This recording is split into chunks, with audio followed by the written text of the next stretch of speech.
It smells like cocoa.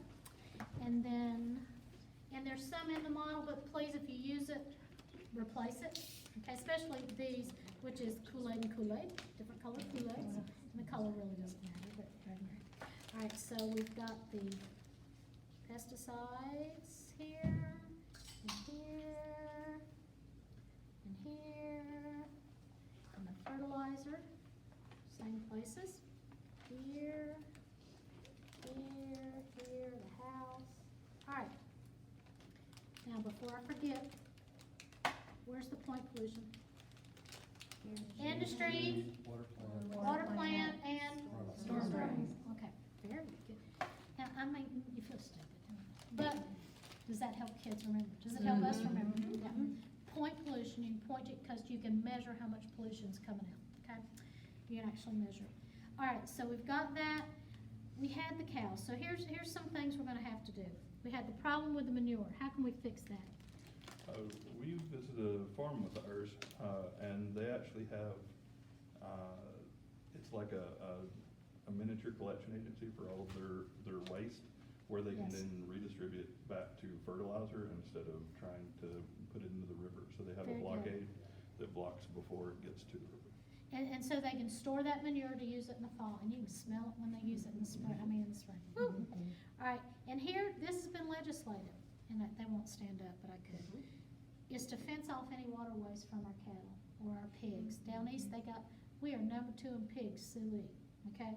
In North Carolina is number 2 in the pigs. So, are farmers happy about this? No. No. Do you blame them? That's why they put the field there, so they wouldn't have to water their critters. I get it. They're not happy about it. Now it costs them money. Now they've got to bring water in to their farm animals. But do you understand why? Otherwise, everybody downstream, the turbidity is too high. Turbidity is how murky the water is, okay? So we've got manure collection, we've got the fencing, we've got this farm. Several different things. Ag, where are you at, Susan? Ag, a lot of different strategies we can use for this. One of them is a berm. It's a soil dam that you can put near where it's running off into the waterway. The ultimate goal for soil is slow it down. Whatever you can do to slow the water down, the less everything's gonna move, right? Always to slow it down, so we can create berms. Look how the rows are aimed. Is that just modeling clay, by the way? It is, it's just modeling clay. The rows are aimed right toward the waterway. What can we do? Sure, do them this way, okay? So that they're not being natural raceways for the water. It's gonna slow it down. Before farmers don't wanna lose their soil. They don't wanna lose their nutrients. They put big bucks into those chemicals, whether they're organic or whatever. They want the manure running off either, right? So we need to slow that down. We've got the fencing, we've got the berms,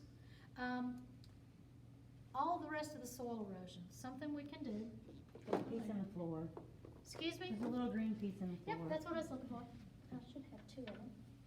I have to get another one out, right here. Okay, good. Is to create, and even on the lake now, it's mandated, you have to leave a natural barrier of soil. If you don't, you've got to create one. Well, you're not going to put it in the road, but you get the gist. Because plants and the roots hold the water. Okay, they slow it down. And then we can do it in the areas up here. But I mean, the lake, I think, unless they change the rules, you have to keep 50 feet. Anybody remember? Yeah. I think it's 50 feet. Of course you know. 50 feet off the waterway, right? That's just the lake, though, not the tributaries and all the other streams. He knows all the exact things. Okay? And any kind of That's why we have it here for details. yeah, that's right. And it needs to go all the way around.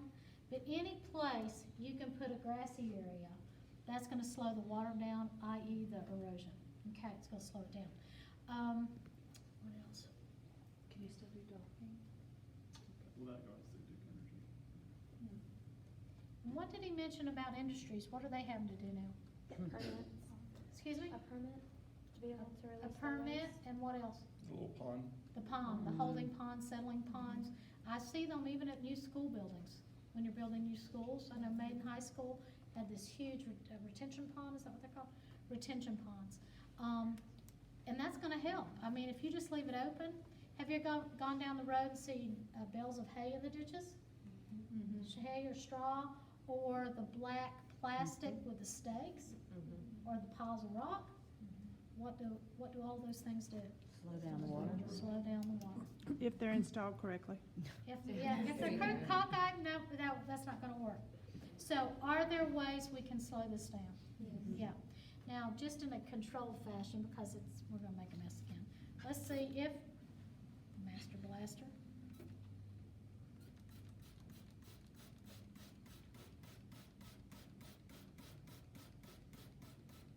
Okay, see the berm trying to slow it down, now some's gonna creep under it, but it's gonna slow it down. So the berm, see, eventually it gets on, but it slowed it down.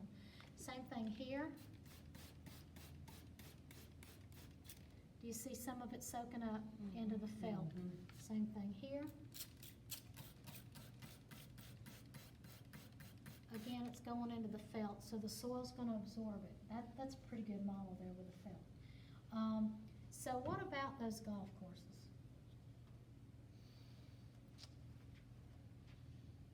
Done with golf.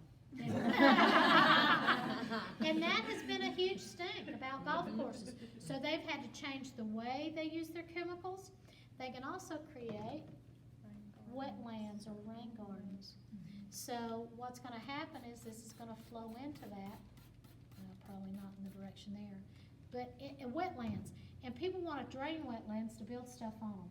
But our environmental people say we wanna build wetlands, okay? So that they act as a natural sponge to absorb all those nutrients out, that we do not want into the lake. And I did say nutrients. Nutrients sound good, doesn't it? Nutrients, we want good nutrition, right? But so if bacteria gets nutrients, what's it gonna do? Grow. It's gonna grow. It's gonna grow. So we don't want those nutrients in the lake areas where we're gonna recreate. And then what about our cars? What do we need to do with our cars? Stop driving? Maintenance. Maintenance. Have you been behind those cars with the big black smoke pouring out of them?